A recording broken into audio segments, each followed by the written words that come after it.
अस्सलाम वालेकुम स्टूडेंट जी, welcome back. तो स्टार्ट करते हैं आज की एक्सरसाइज। ये है 4.3 और उसके हम लोग क्वेश्चन नंबर 3 से स्टार्ट करेंगे। तो क्वेश्चन नंबर 1 और 2 जो है ना आपको प्लेलिस्ट के अंदर मिल जाएंगे। अगर आपने अभी तक चैनल को सब्सक्राइब नहीं किया तो वो कर दीजिएगा। ले जी, शुरू करते हैं। 4.3 के अंदर सबसे पहले जैसा कि आपको देखें एक सिंपल रकम दी है और दूसरी रकम जो है ना उसके ऊपर स्क्वायर है। ठीक है, यानी कि एक सिंपल रकम है, ना अंदर स्क्वायर है और ना आप देख सकते हैं बाहर स्क्वायर है। जबकि यहाँ पे जो दूसरी रकम है, यहाँ आप देखें अंदर तो स्क्वायर है एक्स के ऊपर, लेकिन बाहर कोई स्क्वायर नहीं है। तो यही इसकी निशानी है 4.3 की। तो सबसे पहले यही रकम वैसे लिख ली। अब ये जो सादा रकम है, सबसे पहले ए लिखेंगे और उसके नीचे सादा रकम प्लस, फिर उसके बाद बी एक्स प्लस सी लिखेंगे और उसके बाद ये वाली रकम लिखते हैं। अब बी एक्स प्लस सी क्यों लिखा? पहले तो हालांकि खाली बी लिखते थे, अब बी एक्स प्लस सी इस वजह से लिखा क्योंकि यहाँ पे नीचे अंदर एक्स के ऊपर स्क्वायर था। अगर बाहर होता तो उसकी अलग वर्किंग है। अब अंदर एक्स के ऊपर स्क्वायर होने की वजह से ऊपर बी एक्स प्लस सी लिखा और नीचे ये वाली रकम लिख ली, और इसको हम लोगों ने इक्वेशन नंबर 1 का नाम दे दिया, जैसा कि आगे सेम है। फिर हम लोग क्या करते हैं, इक्वेशन नंबर 1 को ना मल्टीप्लाई करवाएंगे। ये पूरी इक्वेशन नंबर 1 है और हमेशा मल्टीप्लाई किससे करवाते हैं? इन दोनों रकमों से जो यहाँ पड़ी होते हैं। इन दोनों रकमों को, यानी ये जो नीचे पड़ी इनको मल्टीप्लाई करवाएंगे, पहले इससे फिर इससे और फिर इस रकम से। आप देख सकते हैं सिंपली पहले ये रकम लिखी, मल्टीप्लाई करवाया इन दोनों रकमों से, फिर बराबर में ये रकम लिखी, मल्टीप्लाई करवाया इन दोनों रकमों से, प्लस फिर ये बी एक्स वाली रकम लिखी और मल्टीप्लाई करवाया इन दोनों रकमों से। तो यहाँ आप देख सकते हैं कि ये और ये ख़त्म, ये और ये ख़त्म हो गया, ये और ये ख़त्म हो गया, और ये एक्स स्क्वायर इससे ख़त्म हो गया, बी एक्स प्लस सी रह गया और एक्स प्लस 1 रह गया, वो मैंने लिख दिया। इधर ए रह गया और साथ में एक्स स्क्वायर प्लस 1 रह गया, वो मैंने लिख दिया। बराबर में सारे कटिंग हो गए थे, सिर्फ 1 रह गया था, वो लिख दिया। इसको फ़र्ज कर लेंगे हम लोग इक्वेशन नंबर 2। तो जब हमारी इक्वेशन नंबर 2 बन जाती है, फिर हम लोग क्या करते हैं, दोबारा अपने सवाल में वहाँ आ जाते हैं जहाँ से स्टार्ट किया होता है। अब ए के नीचे लिखा हुआ है एक्स प्लस 1, तो इसको हम लोग ना इक्वल टू ज़ीरो फ़र्ज कर लेंगे। यानी कि ये जो रकम है ना एक्स प्लस 1, इसको इक्वल टू ज़ीरो फ़र्ज करेंगे, इसमें से एक्स की वैल्यू को निकालेंगे और इक्वेशन नंबर 2 में पुट कर देंगे। बहुत सिंपल।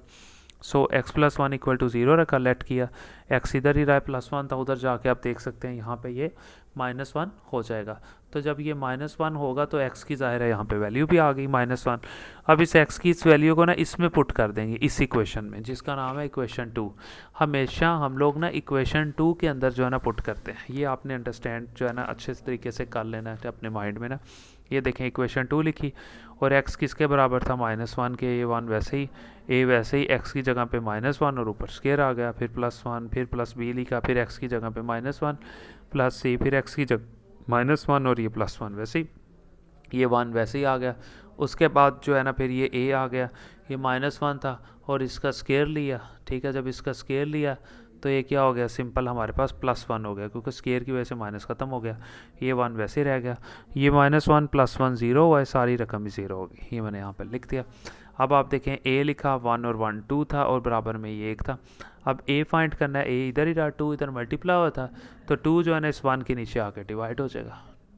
अब फिर दोबारा हम लोग क्या करेंगे, मेन रकम में आएंगे। तो पहले हम लोगों ने क्या किया था, इस रकम को इक्वल टू ज़ीरो फ़र्ज किया था। ठीक है, समझ आ रही? ओके। अब इसको इक्वल टू ज़ीरो फ़र्ज नहीं कर सकते, इस वजह से इसको इक्वल टू ज़ीरो फ़र्ज नहीं कर सकते क्योंकि यहाँ पे अंदर स्क्वायर है एक्स के ऊपर। यहाँ पे देखें ना, एक्स के ऊपर स्क्वायर था ना, एक्स के ऊपर बाहर स्क्वायर था ना, अंदर स्क्वायर है। तो इसको हम लोग इक्वल टू ज़ीरो फ़र्ज नहीं कर सकते। अगर बाहर स्क्वायर हो या एक्स के ऊपर स्क्वायर हो तो फिर हम इक्वल टू ज़ीरो फ़र्ज नहीं करते।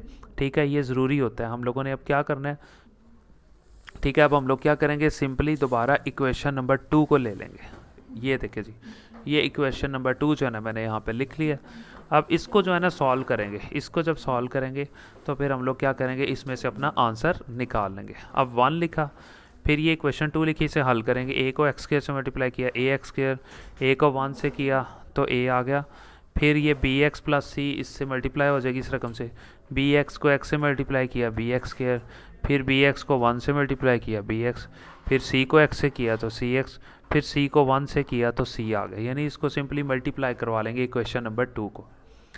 अब फिर क्या करेंगे, अगले स्टेप के अंदर हम लोग एक्स स्क्वायर वाली रकमों को इकट्ठा कर लेंगे। ये है ए एक्स स्क्वायर वाली और ये बी एक्स स्क्वायर वाली, इन्हें पहले लिख लिया। फिर एक्स वाली लिखेंगे, ये बी एक्स है और ये सी एक्स है। फिर उसके बाद बिल्कुल खाली रकम, ये ए है और प्लस सी ये लिख लेंगे। यानी क्या किया, तरतीब लगा दी, एक्स स्क्वायर वाली पहले, फिर खाली एक्स वाली, फिर ए और सी जो है ना वो यहाँ आपने लिख लिया। अब ये 1 वैसे रहा। अब इन दोनों रकमों में से कॉमन आ रहा था एक्स स्क्र, वो मैंने लिख दिया। फिर ए रह गया इधर, प्लस इधर बी रह गया, एक्स स्क्र बाहर आ गया, प्लस इन दोनों में से भी एक्स कॉमन आ गया, अंदर क्या रह गया बी, प्लस इधर से एक्स बाहर चला गया तो सी रह गया, प्लस ए प्लस सी यहाँ पे रह गया। तो अब हम क्या करेंगे, इनके कोफिशेंट्स को ना कंपैरिजन कर लेंगे। कैसे वो आप देख लें, बहुत आसान है। देखिए इधर अब सबसे पहले मैंने यहाँ पे क्या किया, ठीक है, ए प्लस बी और उसके साथ जो है ना एक्स स्क्र लिखा हुआ था वो मैंने लिखा, और बराबर में दूसरी तरफ, ठीक है, यानी एक्स स्क्र साथ ए प्लस बी इस तरफ ये मैंने लिख लिया, और बराबर दूसरी तरफ एक्स स्क्र वाली रकम ही नहीं थी, यानी इस तरफ दूसरी तरफ तो एक्स स्क्र वाली रकम ही नहीं थी, तो उसकी जगह ज़ीरो लिख दिया। ठीक है, यानी यहाँ पे सिंपली अगर आप कंफ्यूज हो रहे हैं तो आप ये देख लें, इसको मैं ख़त्म कर देता हूँ ताकि आपको आसानी। देखें इधर एक्स स्क्र था, एक्स स्क्र के साथ लिखा होता है ए प्लस बी, यानी ये एक्स स्क्र के कोफिशेंट है वो मैंने लिख लिए, बराबर बराबर के इस तरफ एक्स स्क्र वाली रकम ही नहीं है तो उसकी जगह ज़ीरो लिख लेंगे। एक तो ये होगी मसावात, यानी A plus B equal to zero हो गया। अब अगर आप दूसरी चीज़ देखें तो इधर एक्स के साथ लिखा हुआ है बी प्लस सी, जबकि बराबर के दूसरी तरफ एक्स वाली रकम ही नहीं है, तो जब नहीं है रकम तो उसकी जगह फिर ज़ीरो लिख लेंगे। तो नई इक्वेशन क्या बन जाएगी, बी प्लस सी, और दूसरी तरफ आप देख सकते हैं ज़ीरो, तो वो तो ज़ीरो ही रहेगा। ठीक है, ये इक्वेशन बी हो जाएगी, एक इक्वेशन ए हो जाएगी, एक बी। लें जी, इक्वेशन ए क्या आती है, A plus B equal to zero. अब ए का आंसर पीछे निकाला था ना 1/2, वो यहाँ पे लिखेंगे, प्लस बी वैसे ही इक्वल टू ज़ीरो। अब बी इधर ही रहा, ये 1/2 इधर प्लस का था, दूसरी तरफ जाके -1/2 हो जाएगा। उसके बाद बी की वैल्यू भी आ गई। अब हमने एक इक्वेशन बनाई थी बी प्लस सी वाली, ठीक है, जिसे इक्वेशन बी कहेंगे, B plus C equal to zero था, तो बी की कीमत लिखेंगे, बी की कीमत ऊपर अभी निकाली -1/2, वो मैंने लिख लिया, प्लस सी वैसे रह गया। अब सी इधर ही रहा, ये 1/2 माइनस का था, दूसरी तरफ जाके प्लस का 1/2 हो जाएगा। अब दोबारा इसी तरह क्या करेंगे, मेन रकम लिखेंगे, आप देख सकते हैं सारी दोबारा मैंने मेन रकम लिख ली है यहाँ पे जो शुरू में लिखी थी। ये चीज़ वैसे ही बराबर में ए का आंसर जो है पीछे फाइंड किया वो लिखेंगे, डिवाइडेड बाय ये रकम, प्लस फिर बी का आंसर जो कि था -1/2 वो लिखा, एक्स वैसे ही है, प्लस सी का आंसर था 1/2 वो भी वैसे लिख लिया। अब एक्स स्क्र प्लस 1 ये वैसे नीचे लिख देंगे। ठीक हो गया।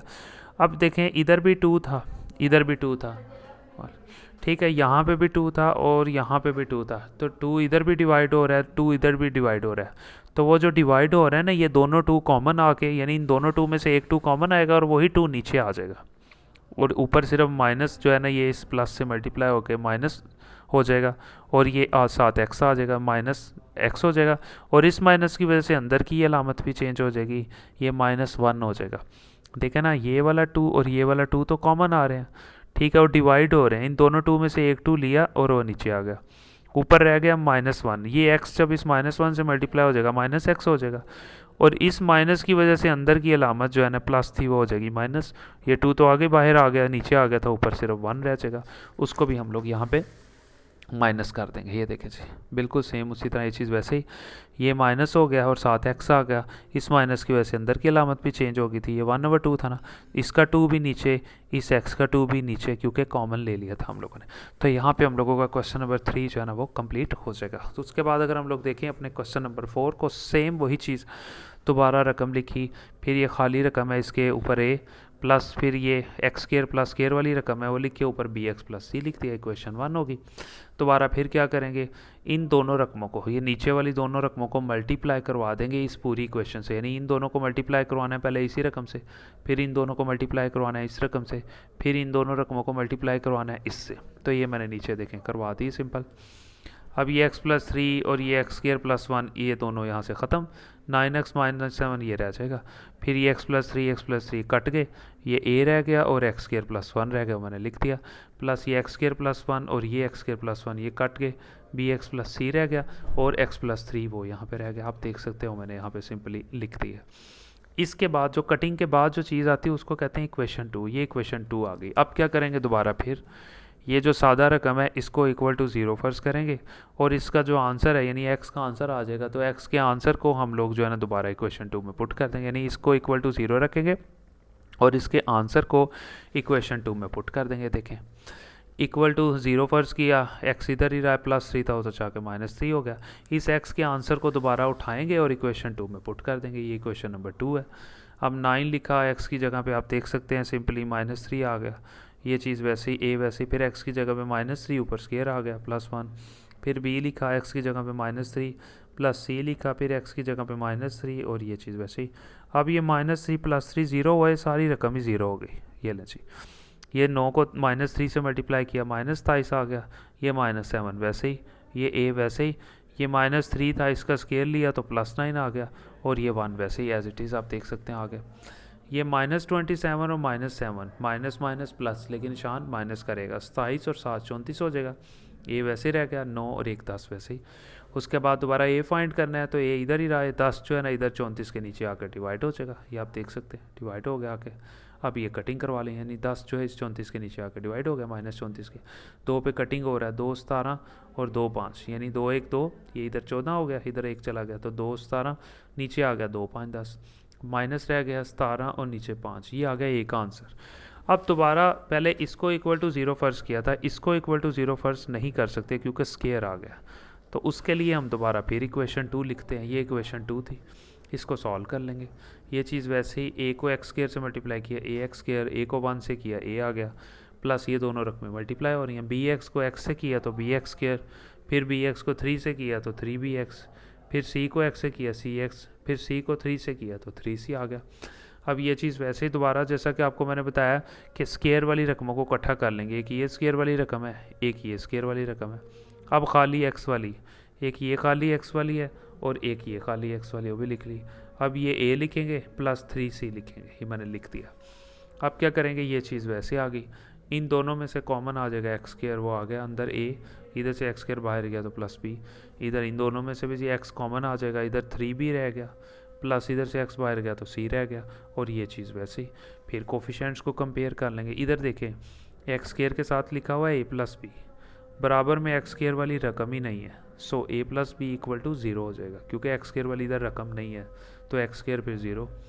इधर एक्स के साथ लिखा हुआ है 3b प्लस सी, जबकि बराबर के इस तरफ एक्स के साथ क्या लिखा हुआ है 9, तो ये 3b प्लस सी ये बराबर हो जाएगा किसके जी, 9 के। तो इस तरह से हम लोग जो है ना अपनी दो इक्वेशन जो है ना वो बना लेंगे। ये देखें, ये बन गई दो इक्वेशन। अब ये इक्वेशन ए है, इससे हम लोग सॉल्व कर लेंगे, ए प्लस बी इक्वल टू 0। ए का आंसर जब -17/5 पीछे फाइंड किया अभी, वो लिखा प्लस बी, वैसे ही बी वैसे ही, ये माइनस थी रकम उधर जाके प्लस होगी दूसरी तरफ, बी का आंसर आ गया। अब एक इक्वेशन ये थी जो अभी फाइंड की, अब ये 3 लिखा, बी का ऊपर आंसर था वो लिखा इधर, प्लस सी वैसे इक्वल टू 9, इसको भी हल कर लेंगे। 17 को 3 से मल्टीप्लाई करवाएंगे 51, नीचे 5 रह गया, प्लस सी दूसरी तरफ 9 लिखा हुआ है। फिर ये सी इधर ही रहा, ये 51/5 इधर प्लस था दूसरी तरफ जाके माइनस हो गया, ये 9 लिखा, ये 51/5 प्लस था उधर जाके देखें -51/5 हो गया। अब सी वैसे रह गया, इस 9 के नीचे कुछ भी नहीं था तो खुद से 1 लगा दिया ताकि एलसीएम ले सके ना। अब इधर 5 है इधर 1 है, दोनों डिफरेंट है ना, दोनों को मल्टीप्लाई करवा दिया। 5 को 1 से मल्टीप्लाई किया तो 5 आ गया, फिर 5 को 9 से मल्टीप्लाई किया 45, -1 को 51 से मल्टीप्लाई किया तो ये आ गया, यानी पहले ही दोनों को, फिर 5 को 9 से, फिर 1 को 51 से, ये लें जी। फिर सी वैसे लिखा, 45 में से 51 को माइनस कर दिया तो -6 रह गया, नीचे 5 रह गया, ये देखें, ये सी का जो है ना हमारे पास आंसर आ गया। अब दोबारा फिर वही मेन रकम लिखी जो शुरू में लिखी थी, ये चीज़ वैसे ही, ए का आंसर लिखेंगे, ए का आंसर पीछे फाइंड किया -17/5, ये चीज़ वैसे ही, प्लस बी का आंसर वो भी 17 ठीक है 2, और एक्स वैसे ही, प्लस फिर सी का आंसर जो कि अभी फाइंड किया ये ऊपर पड़ा हुआ है -6/5 वो लिखा, नीचे वाली रकम रह जाएगी, ठीक है। फिर इसी तरह ये -17/5 था, 5 डिवाइड हो रहा था ना तो इस रकम के साथ लिखेंगे नीचे, देखिए -17 ऊपर ही रहा, ये 5 डिवाइड हो गया इस रकम के साथ लिखा गया, प्लस इधर भी 5 था इधर भी 5 था, तो 5 ज़ाहिर है डिवाइड हो रहा था, दोनों में से कॉमन आ गया और एक 5 उठा के नीचे ले आए, दोनों 5 की बजाय एक 5 आ गया नीचे इस रकम के पास, ऊपर रह गया 17 और ये एक्स 17 एक्स लिख दिया, ये प्लस और ये माइनस, प्लस माइनस माइनस और ऊपर 6 रह गया। तो यहाँ पे ये वाला क्वेश्चन भी हमारा कंप्लीट हो जाएगा। उसके बाद अगर हम लोग देखें अपने क्वेश्चन नंबर 5 को, तो फिर इसी तरह ही है, सिंपल सादा रकम स्केयर वाली, ये चीज़ वैसे ही। फिर इसी तरह ये सादा रकम जो है लिख के ऊपर ए, प्लस ये जो स्केयर वाली रकम है लिख के ऊपर बी एक्स प्लस सी, इसको फ़र्ज़ कर लेंगे इक्वेशन नंबर 1। दोबारा फिर इन दोनों को हम लोगों ने क्या करना है, मल्टीप्लाई करवाना है, ठीक है, इससे भी इससे भी इससे भी, ये देखें नीचे इन दोनों को मल्टीप्लाई करवाया इसी रकम से, फिर इन दोनों को मल्टीप्लाई करवाया इस रकम से, ये देखें प्लस फिर इन दोनों को मल्टीप्लाई करवाया इस रकम से, ये देखें मैंने लिख दिया। अब देखें ये सारे कटिंग हो गए, 3x + 7 रह गए इधर, बराबर में x + 3 से ख़त्म हो गया, a रह गया और साथ में x² + 4 रह गया, प्लस उसके बाद x² + 4 ये और ये ख़त्म हो गए। ठीक है, तो हमारे पास अब देख सकते हैं x + 3 रह गया और bx + c रह गया, यानी ये और ये ख़त्म हो गए, bx + c लिखा और x + 3 लिखा, यानी जो रह गए वो हम लोग लिख लेते हैं। जैसा कि आपको पता है हम लोग इसी तरह ही करते हैं, क्वेश्चन कट के जो रह जाता है वो इक्वेशन नंबर 2 होती है, वो लिख ली। अब फिर क्या करते हैं, दोबारा मेन में आते हैं वापस, ये सादा रकम इसको = 0 फर्ज करते हैं और इसमें से x की वैल्यू को निकालते हैं और इक्वेशन 2 में पुट कर देते हैं। ये इक्वेशन नंबर 2 है। ठीक है, ये x की वैल्यू निकाली, लेट की है, इसको = 0, x इधर ही रहा है, +3 था उधर जाके -3 हो गया। ये x का आंसर इसी इक्वेशन में पुट कर देंगे, ये इक्वेशन नंबर 2 मैंने लिखी, x का आंसर मैं यहाँ पे पुट करने लगा। ये 3 वैसे रह गया, x की जगह पे -3 + 7, फिर a लिखा, फिर x की जगह पे -3 ऊपर स्क्वायर आ गया +4, फिर b लिखा, फिर x की जगह पे -3, ये +c आ गया, फिर x की जगह में -3 और ये वैसे ही। अब ये -3 + 3 0 हुआ है, सारी रकम ही 0 होगी, उसको मैंने लिखा ही नहीं है यहाँ पे। ठीक है, उसके बाद ये a रह गया, ये -3 था, इसका स्केल लिया तो +9 हो गया और ये 4 वैसे रह गया। ये 3 को -3 से मल्टीप्लाई किया तो -9 रह गया और ये +7 रह गया। ये चीज़ सारी वैसे ही 0 हो गई थी, ये -3 का स्केल लिया था तो 9 हो गया था। अब 9 और 4 आप देख सकते हैं 13 हो जाएगा और इधर -9 + 7 जो है ना -2 हो जाएगा, तो ये चीज़ हमारे पास आप देखें आ जाएगी। अब ए फाइंड करना है, ये इधर ही रहा, ये 13 उधर जाके -2 के नीचे डिवाइड हो जाएगा, ये ए आ गया। अब फिर इसी तरह देखिए, पहले इसको = 0 फर्ज किया था, अब इसको = 0 फर्ज नहीं कर सकते क्योंकि इसके ऊपर स्केयर है, तो फिर इस सिचुएशन में दोबारा फिर इक्वेशन नंबर 2 लिखते हैं, मैंने लिख ली, इसको सॉल्व कर लेते हैं। ये चीज़ वैसे ही, ए को x² से मल्टीप्लाई किया ax², ए को 4 से किया तो 4a, फिर bx को x से मल्टीप्लाई किया bx², फिर bx को 3 से 3bx, फिर c को x से cx, फिर c को 3 से 3c, ये मैंने लिख दिया, मल्टीप्लाई करवा दिया। अब स्केयर वाली रकमों को पहले लिख लें, एक ये स्केयर वाली रकम है, एक ये स्केयर वाली रकम है, दोनों मैंने लिख ली। फिर खाली x वाली रकम है, एक ये खाली x वाली रकम है, एक ये खाली x वाली रकम है। फिर बिल्कुल खाली रकम जहाँ ना x है ना x स्केयर है, वो ये है और एक ये है, ये दोनों मैंने एंड पे लिख दी। अब ये चीज़ वैसे ही, फिर इन दोनों में से x स्केयर कॉमन आ रहा था वो लिखा, अंदर रह गया a, प्लस इधर से x स्केयर बाहर गया तो b, प्लस इन दोनों में से x कॉमन आ रहा था, x को कॉमन ले लिया, अंदर रह गया 3b, प्लस इधर से क्या रह गया c, x बाहर चला गया, ये चीज़ फिर वैसे ही। अब दोबारा फिर कोफिशेंट्स को कंपैरिजन कर लें, इधर x स्केयर के साथ क्या लिखा हुआ है a + b, वो मैंने लिख दिया, बराबर इस तरफ x स्केयर के साथ कुछ भी नहीं था लिखा हुआ तो 0 आ गया, इधर x के साथ लिखा हुआ है 3b + c, वो मैंने लिख दिया, बराबर इधर x के साथ लिखा हुआ है 3, वो मैंने यहाँ लिख दिया। तो एक ये इक्वेशन बन गई, एक ये बन गई, इनको हल कर लें। अब a + b जो है = 0 है, तो a की कीमत लिखी जो कि ऊपर अभी फाइंड की थी, प्लस b वैसे रह गया। अब b इधर ही रहा है, माइनस ही रकम दूसरी तरफ जाके प्लस होगी, ये b का आंसर आ गया। अब इस इक्वेशन से हम लोग जो है ना c फाइंड कर लेते हैं, बहुत आसान ये इक्वेशन थी। 3 वैसे ही, फिर 3 वैसे ही, फिर b की कीमत लिखी जो पीछे फाइंड किया, b c वैसे ही रह गया, फिर ऐसे ही 3 वैसे ही, ये 3 को 2 से मल्टीप्लाई किया 6, नीचे रह गया 13 प्लस c। अब c इधर ही रहा, ये रकम प्लस थी इस तरफ, उधर आके माइनस हो जाएगी, ये देखिए 3 तो आगे प्लस था ना, ये 6 और 13 प्लस था, उधर आके देखें माइनस हो गया। अब इस 3 के नीचे कुछ भी नहीं था, तो इस 3 के नीचे मैं खुद से यहाँ पे 1 लगा देता हूँ ताकि आप लोगों को आसानी रहे एलसीएम लेने में। अब इधर 1 है, इधर 13 है, दोनों रकमें डिफरेंट है, दोनों को मल्टीप्लाई किया तो 13 ही आ गया, फिर 13 को 3 से मल्टीप्लाई किया 39, माइनस फिर 1 को 6 से मल्टीप्लाई किया 6, रियल है जी, सी वैसे ही रहा, 39 में से 6 को माइनस किया 33, नीचे आ गया 13, ये आ गया जी सी का आंसर। दोबारा फिर इसी तरह ये रकम लिखी जो मेन वाली रकम थी शुरू में जो हम लोग फर्ज की थी, ये चीज़ वैसे ही, ए का आंसर -2/13 पीछे भी फाइंड किया वो लिखा, नीचे ये रकम, प्लस फिर बी का आंसर जो पीछे फाइंड किया वो लिखा, और साथ में एक्स, प्लस सी का आंसर जो अभी ये फाइंड किया है ये लिखा, नीचे ये रकम दोबारा। अब ये देखें -2/13, 13 डिवाइड हो रहा था तो उसको नीचे लिखते हैं, नीचे वाली रकम के साथ -2 लिखा, 13 जो है ये नीचे जो है ना हम लोगों ने लिख लिया, ठीक है जी। उसके बाद फिर हम लोग क्या करेंगे, ऊपर लिखा हुआ है 2 और साथ है एक्स, यानी ये 2/13 था, ऊपर 2 और एक्स था वो लिख ला, और 13 जो है वो यानी इधर भी 13 डिवाइड हो रहा था, इस रकम में भी 13 डिवाइड हो रहा था, तो दोनों में से 13 कॉमन आ गया और उसको उठा के हम लोगों ने नीचे लिख दिया। ऊपर 2 और एक्स रह गया था वो लिखा, प्लस इधर सिर्फ 13 ऊपर रह गया था वो लिखा, और ये 13 दो थे। ठीक है, ये एक्चुअली आप कंफ्यूज ना हो, यहाँ पे मैंने इस तरह लिखा हुआ ना, एक्चुअली ये इस तरह से था, वो भी डिवाइड ही है। ये देखें जी, 2/13। अब ये 2 ज़ाहिर है इस एक्स से मल्टीप्लाई होगा, तो 2x रह गया ऊपर, और ये 13 इधर भी डिवाइड हो रहा था इधर भी, तो दोनों में से कॉमन लेके नीचे लिख दिया। ये देखें, तो यहाँ पे हम लोगों का ये वाला क्वेश्चन जो है ना कंप्लीट हो जाएगा। मिलते हैं इंशाल्लाह नेक्स्ट वीडियो में।